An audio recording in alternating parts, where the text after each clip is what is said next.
Genèse 21. L'Éternel intervint en faveur de Sarah comme il l'avait dit. Il accomplit pour elle ce qu'il avait promis. Sarah tomba enceinte et donna un fils à Abraham dans sa vieillesse, au moment fixé dont Dieu lui avait parlé. Abraham appela Isaac, le fils qui lui était né, que Sarah lui avait donné. Il circoncit son fils Isaac lorsqu'il fut âgé de 8 jours, comme Dieu le lui avait ordonné. Abraham était âgé de 100 ans à la naissance de son fils Isaac.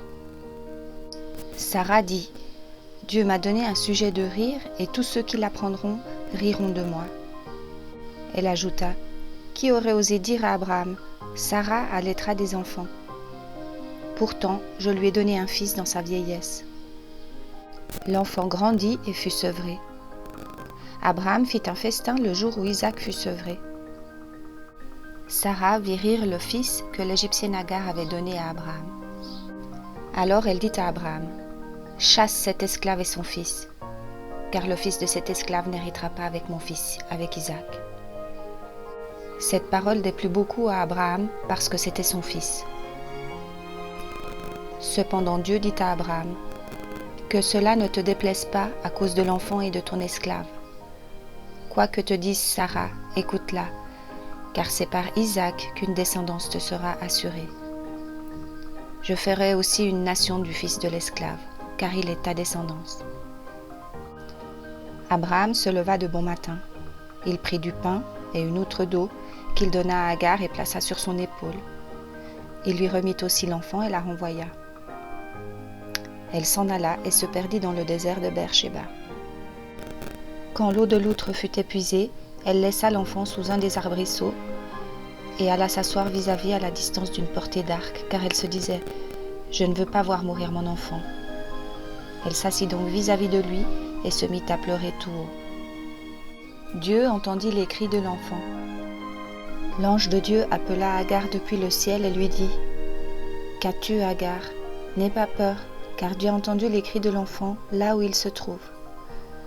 Lève-toi, relève l'enfant et tiens-le par la main, car je ferai de lui une grande nation. » Dieu lui ouvrit les yeux et elle vit un puits. Elle alla remplir l'outre d'eau et donna à boire à l'enfant. Dieu fut avec l'enfant. Celui-ci grandit, habita dans le désert et devint tireur à l'arc. Il s'installa dans le désert de Paran et sa mère prit pour lui une femme égyptienne. À cette époque-là, Abimélec, accompagné de Picol, le chef de son armée, dit à Abraham : « Dieu est avec toi dans tout ce que tu fais. Jure-moi maintenant ici, au nom de Dieu, que tu ne me tromperas pas, ni moi, ni mes enfants, ni mes petits-enfants, et que tu feras preuve envers moi et envers le pays où tu séjournes, de la même bonté que moi envers toi. » Abraham dit : « Je le jurerai. » Il fit toutefois des reproches à Abimélec au sujet d'un puits dont les serviteurs d'Abimélec s'étaient emparés de force.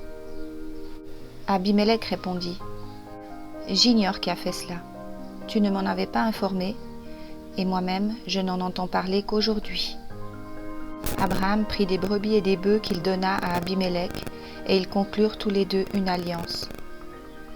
Abraham mit à part 7 jeunes brebis.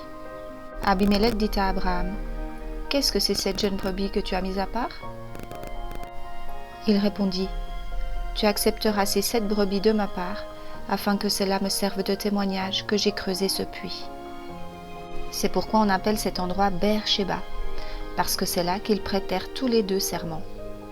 Ils conclurent donc une alliance à Beer-Shéba. Puis Abimélec se leva avec Picol, le chef de son armée, et ils retournèrent dans le pays des Philistins. Abraham planta des tamaris à Beer-Shéba, et il fit appel au nom de l'Éternel, le Dieu de l'éternité. Abraham séjourna longtemps dans le pays des Philistins.